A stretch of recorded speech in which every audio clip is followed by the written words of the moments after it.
What's up, people? Cypher here. Welcome back to Lost Crusade. I just wanted to talk a bit about Season 1 of the Maelstrom and my experience and my thoughts of it now that it's over. And also possibly talk about some possible changes that are going to happen within the next season of the Maelstrom. So, off the bat, in my opinion, I had two kind of frames of mind going on this. Basically, I went in the test server. So I got to test Maelstrom before Maelstrom started. And I gotta admit, the test was pretty stressful. Like, the test had a lot of errors, enough to say that you couldn't really fully appreciate the Maelstrom and all it could do. Now, I'm glad and very, very happy that all those bugs seemed to be gone by the time the actual Maelstrom came through. There was a few that still somewhat resided, but I'm certain that they were fixed during Maelstrom. And they were like crazy things as well. Like, you'd warp into the war zone and your base would be in the normal sector as well as the war zone. It's not supposed to work like that.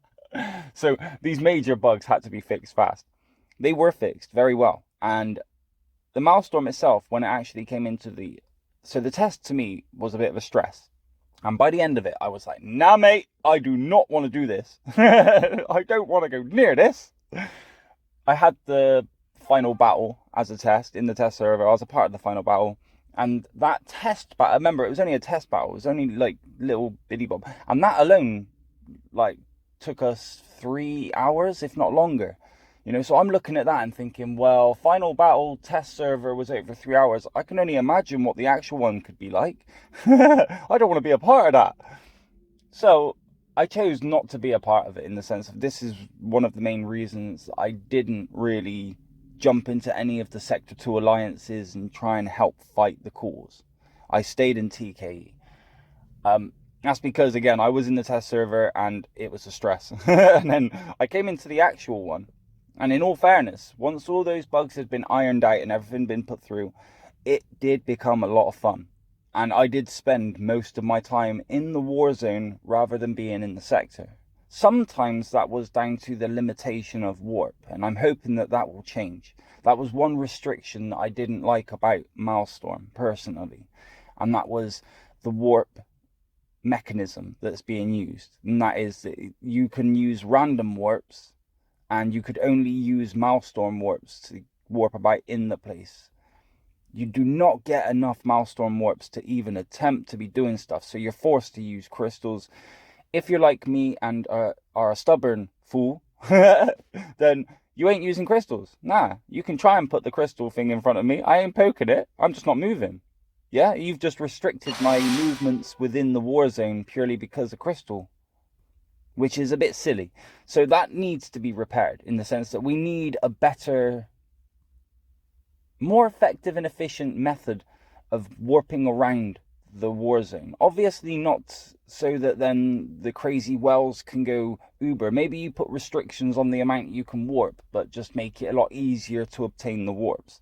So at least then you're able to warp, but you can only warp 3 times a day or something like that.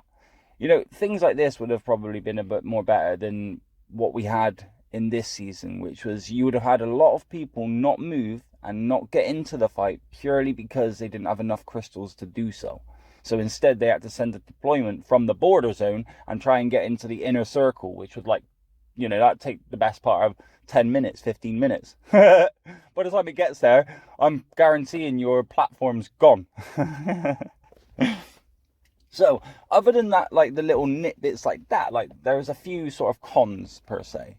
Other than that, though, I am super impressed on how amazingly fun it was.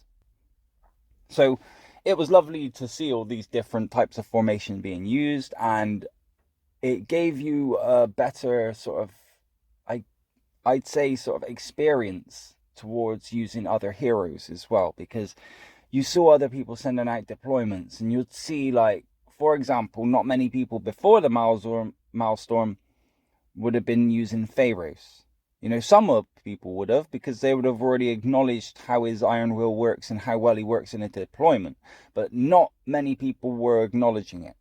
However, through the Maelstrom, you've had a lot of people sending out these deployments with Ragnar, Pharaohs, and a few other things that would be added to other heroes in a sort of the deployment. But these were notable characters that were appearing that you wouldn't have necessarily seen being used before the Maelstrom. Now, after the Maelstrom, I'm going to say you're definitely going to be seeing a lot of these formations and these combos that were being seen in the Maelstrom used in normal sector. The people that I fought against were actually pretty decent, amazingly awesome people. Like I didn't have anybody really come at me with any type of bad attitude. Yeah, this Maelstrom season that I went through, the attitude was pretty darn brilliant.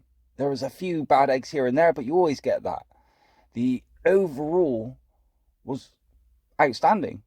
It's a brilliant experience. I'm looking forward to season 2.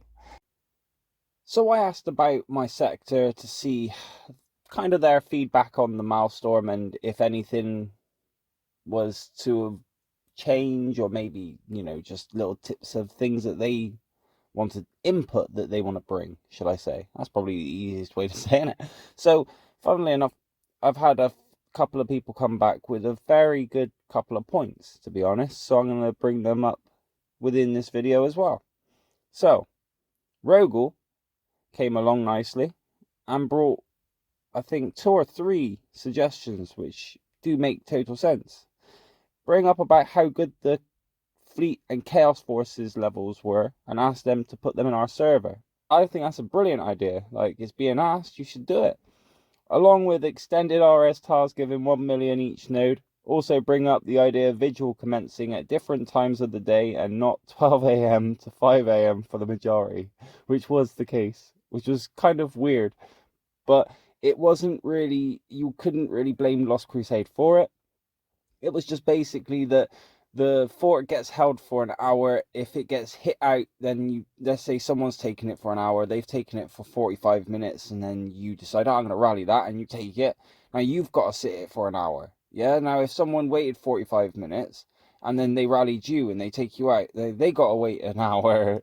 This could last forever. It's literally a battle of attrition when it comes to that side of it.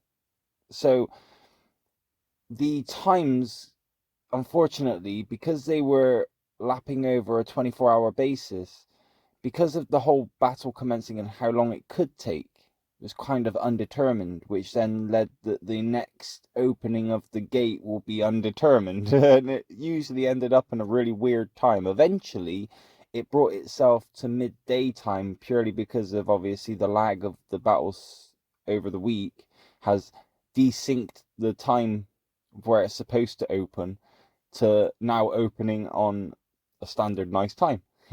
So that would be good to actually get that sorted in a way. That would be one of the, definitely a perk in terms of if that can be sorted for the next season. He also states more events during Maelstrom to accumulate honor,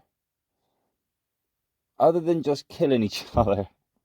Yeah, well, killing each other gives a lot, and it does. That is the fact. The main way of gaining good amount of rewards in the Maelstrom and gaining points for the shop after Maelstrom was to kill a load of troops from other sectors.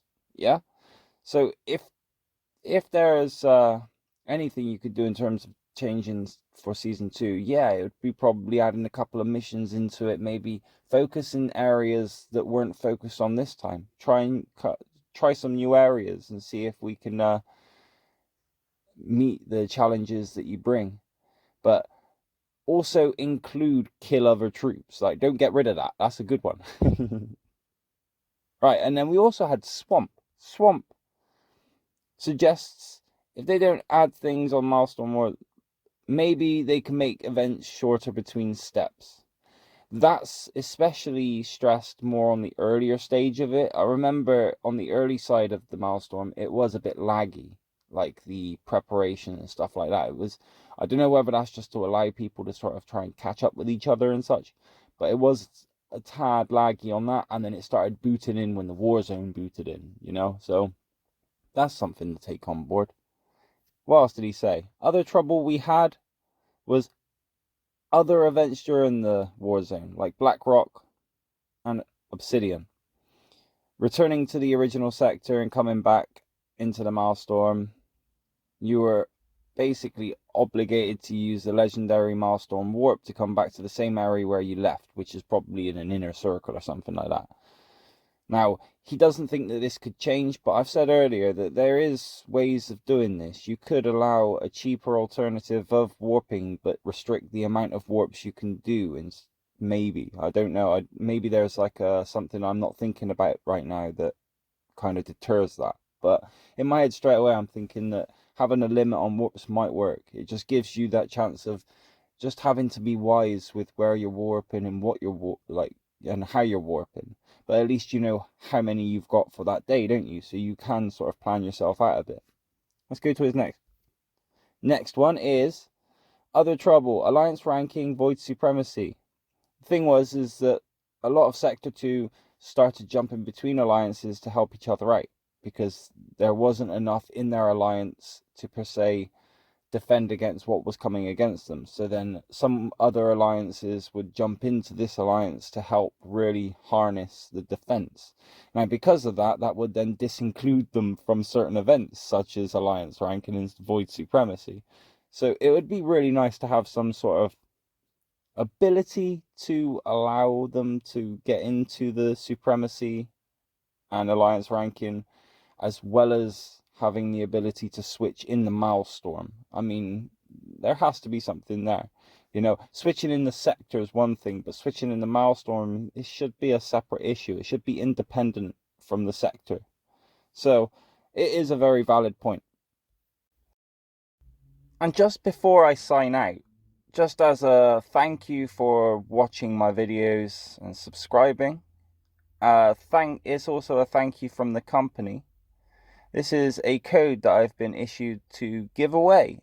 It has 1,000 tries, per se, attempts. Yeah, only 1,000 of you can have it. So, if you type this into your redeemable code area right now, you gain yourself some nice rewards. So go for it. So on the overview, I thought that Season 1 was actually amazing fun. And the formation, the setup of the actual event itself was very well done. It had a few hiccups here and there that just need ironing out, that's all. And being Season 1, you'd expect a few hiccups, wouldn't it? Season 2 is where the ironing out should unfold, as well as these new alterations should be somewhat of an ironing out themselves. Season 2 could be completely different to how Season 1 is. So you're only going to get so much experience from Season 1, it seems. By Season 2, it might have such a change to it that we may have to go into it with sort of a blank mind again. That's pretty exciting, to be honest. Well, I hope this video has been enjoyable for you. Thank you very much for watching the video. Please remember to like my videos, subscribe to my channel, and comment if you'd like to. Much appreciated if you do. Bless up!